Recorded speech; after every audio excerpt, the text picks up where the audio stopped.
France Inter. On passe à l'histoire du monde, il est 6h44. Anthony Bélanger, c'est à propos de la cérémonie des Oscars qui s'est tenue cette nuit. Vous aviez un favori indien. Et ça tombe bien, mon chouchou a remporté la statuette de la meilleure chanson originale avec l'incroyable Natu Natu.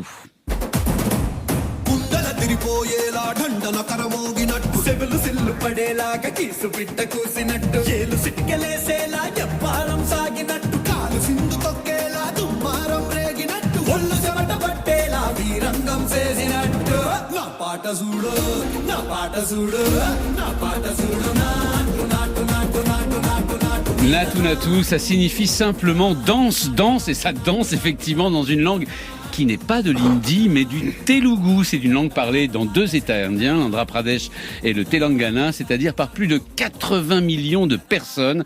Voilà pour la fiche identitaire de cette chanson tirée du film ou plutôt RRR, et qui depuis sa sortie l'année dernière connaît un tel succès qu'à Los Angeles, les spectateurs apprennent par cœur les 95 pas de danse de la séquence et les restituent en direct au cinéma en grimpant sur scène. Et le film entier est joué dans cette langue ? Oui, mais aussi parce qu'on oublie toujours que les films indiens sont loin d'être tous tournés en Indie et à Bombay où se trouve Bollywood. 200 à 300 films par an sont produits et réalisés en Telugu, autant que de films français tout de même. Et ils ont même un nom à eux, Tollywood, avec un T comme Telugu. Le plus étonnant, c'est que ces films rencontrent de plus en plus de succès en Inde aussi, tout simplement parce qu'alors que Bollywood tente de se moderniser, de se renouveler, eh bien les films en Telugu, eux, n'oublient pas ce qui fait le vrai succès populaire des films indiens, des héros ancrés dans la terre et les traditions, des acteurs auxquels les spectateurs peuvent s'identifier, une histoire épique ou amoureuse et des chansons.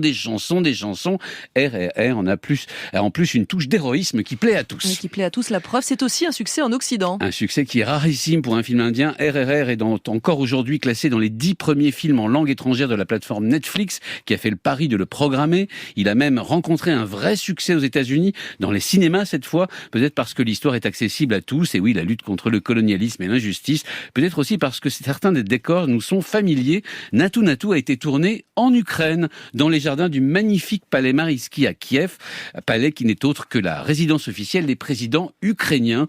Une chanson qui a nécessité 150 danseurs, 12 heures par jour, pendant 15 jours. En Inde, on est évidemment très fiers de cette reconnaissance, même si on a bien compris que les Oscars ont choisi ce film justement parce qu'il n'est pas en hindi, c'est-à-dire dans la langue défendue par le Premier ministre Narendra Modi et son parti nationaliste hindouiste. Anthony Bélanger, est-ce que vous savez que vous avez à côté de vous un spectateur de ce film en la présence de Daniel Morin ? Oui, je l'avais vu, c'était super. C'était sur les conseils de Frédéric Segris qui en avait parlé ici. Il y a un an exactement.